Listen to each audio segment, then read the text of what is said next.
নমস্কার, কেমন আছো সবাই? তো আজকে আমি তোমাদের দেখাবো প্রণবানন্দ বিদ্যাপীঠ তথা ভারত সেবাশ্রমের বসন্ত উৎসবের অনুষ্ঠানটি। তো তার জন্য আমরা সকাল সকাল রেডি হয়ে গিয়েছিলাম আর বেরিয়ে পড়েছিলাম ভারত সেবাশ্রমের উদ্দেশ্যে। আর এটা কিন্তু আমার মেয়ের স্কুল। তো আমরা গিয়েই দেখি যে র্যালির জন্য সবাই প্রস্তুত হয়ে গিয়েছে, তো আমরাও জয়েন দিয়ে দিলাম লাইনে। তো তোমরা তো দেখতেই পেলে যে লাইনটা ঠিক কতটা লম্বা হয়েছে, আর সবাই এত সুন্দরভাবে ডান্ডিয়া খেলতে খেলতে যাচ্ছে যে তাদের দেখে আমার মেয়ে বলছে, মা আমিও হেঁটে হেঁটে যাবো।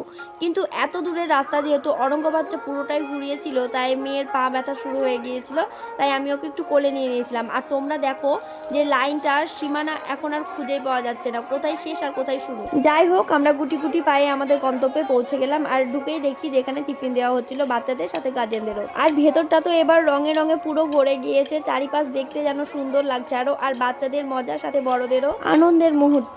আমার মেয়ে তো গত বছর রঙে এত ভয় পাচ্ছিল, আমি ভেবেছিলাম যে এই বছর হয়তো কিছুই করবে না, কিন্তু যাই হোক এখানে নিজের বান্ধবীদের পেয়ে, সমবয়সীদের পেয়ে ও অনেক খুশি হয়ে গিয়েছিল এবং অনেক মজা করেছে। আর আমাকে এবার ও আবির মাখিয়ে, হঠাৎ করে একটা পুচকি এসে বলছে, আন্টি তোমাকে একটু রং মাখাবো। তোমরাই বলো এই মিষ্টি আবদারটার পরে কি আর কোনো না চলে? ভেতরে যে বাঁশগুলো পড়ে দেখলে সেগুলো কিন্তু বাসন্তী পুজোর জন্য ফেলা হয়েছে। আসলে বাসন্তী পুজোতে তো আর বেশি দিন বাকি নেই। মেয়ের দীর্ঘ অপেক্ষার অবসান ঘটিয়ে এবার তার বাবা চলে এসেছে, আর সে দৌড়ে চলে গেছে এক ছুটে।